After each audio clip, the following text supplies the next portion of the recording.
So Ind AS 2 or IAS 2 deals with inventory valuation. The standard deals with determination of cost of inventories and its subsequent recognition as expenses. It also provides a guidance on the cost formulas that are used to assign the cost to inventories. Hello everyone, welcome to my channel Raise Your Acumen. This is Harshal Patil. I am a chartered accountant and I am here to explain valuation of inventories in a simplified manner. Before we begin, do subscribe to my channel and hit the bell icon to get notified about the short and informative content which will up your acumen.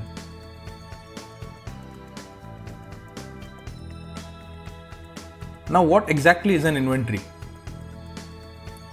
Inventories are assets held for sale or resale in the ordinary course of business, such as finished goods held by manufacturing company or merchandise purchased by a retailer and held for resale, or land or property held for resale.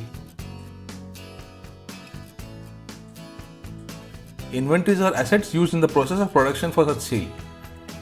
Example of this would be goods under work in progress or finished goods which may be further used in the production process.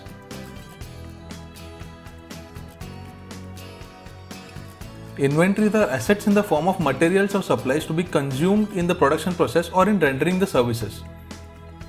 Now, example of this would be the primary packing material which is essential to bring the product to its sellable condition, like juice box, bottles, cans, etc. in case of food and beverages industry.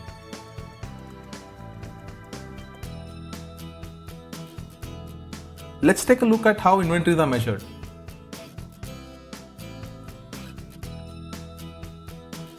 Now, as per Ind AS 2 or IAS 2, inventories are measured at cost or net realizable value, whichever is lower. Exceptions to this measurement are producers of agricultural and forest products, agricultural produce after harvest, and mineral and other mineral products. These are basically measured at net realizable value. And commodity broker traders who measure their inventories at fair value less cost to sell.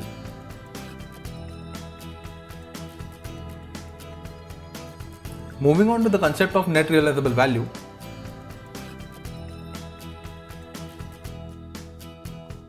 I have presented a formula which might help you to understand the concept of net realizable value.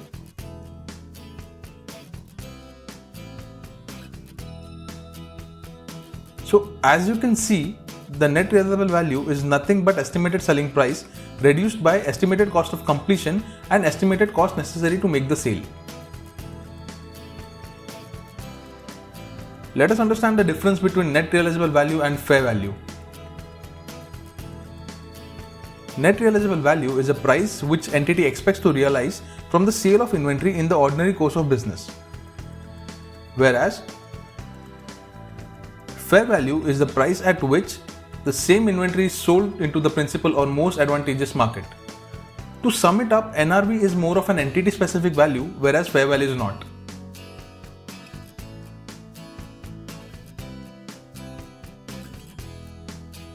Now let's take a look at the components of cost of inventories.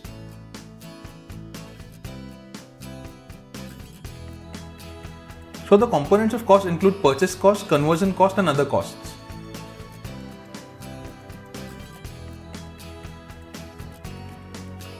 Let's discuss these components in more depth.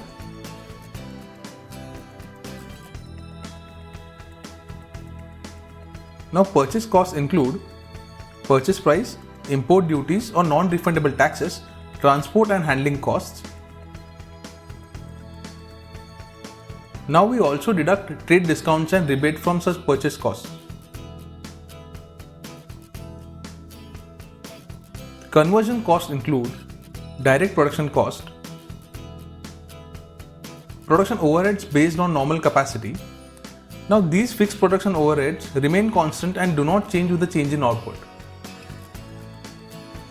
In case where the actual production is lower than the normal capacity, the difference in the overheads is usually charged off to profit or loss, thus determining the cost of inventory at normal capacity.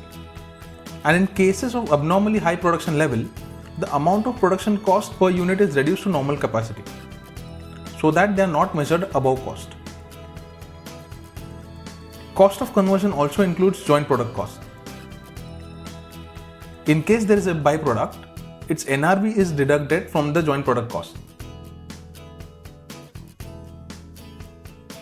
Also, do check out my other video on inventory valuation illustrations, wherein I have covered these cases by the use of illustrations. Other costs form part of inventory only if it is incurred in bringing the inventories to present location and condition. These are the exclusions to the cost of inventories. That is, these costs are excluded while computing the cost of inventories.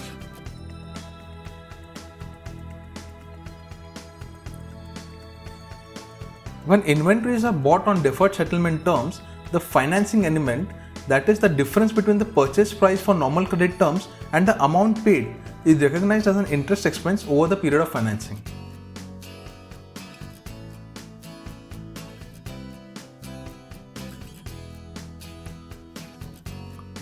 Let's take a look at the techniques of measurement of cost.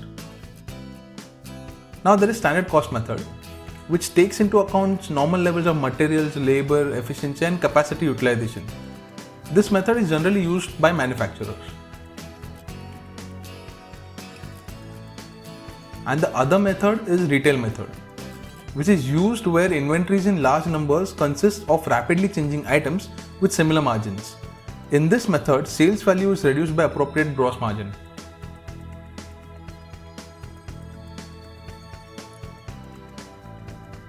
Now let's take a look at how inventories are valued. At the time of valuing inventories, one must determine whether the inventories are interchangeable and whether the goods or services are produced and segregated for specific projects. If yes, then specific identification method must be used for valuing inventories.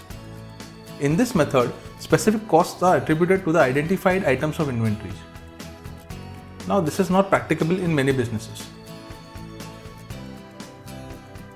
And where specific identification method is not practicable, the standard gives out cost formulas for valuing inventories, such as first in first out, that is FIFO method, and weighted average method. The standard specifically prohibits the use of last in first out method, that is LIFO method. Now I have explained the concept using illustration in my other video on inventory valuation. Do check that out for more clarity. Let us now take a look at the scenarios wherein net realizable value is lower than the cost and eventually would lead to value the inventory at NRV.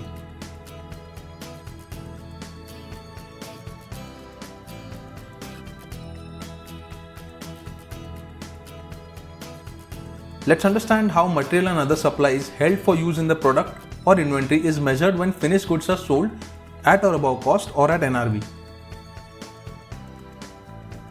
So in case where finished goods are sold at or above cost, the raw materials are measured at cost. And in case where finished goods are sold at NRV, that is below cost, raw material is measured at replacement cost, that is its net realizable value.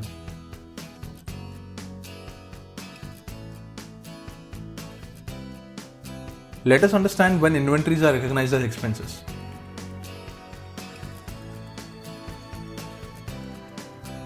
When inventories are sold, their carrying amount is recognized as an expense in the period in which the related revenue is recognized. Any write down to the net realizable value and all losses are recognized in the period in which the write down or loss occurs. Any reversal of any write down is recognized as a reduction in the expense in the period in which the reversal occurs. Now some inventories may be allocated to other asset accounts, such as components of self-constructed property, plant or equipment. Now such inventories are recognized as an expense during the useful life of the asset through charging of depreciation.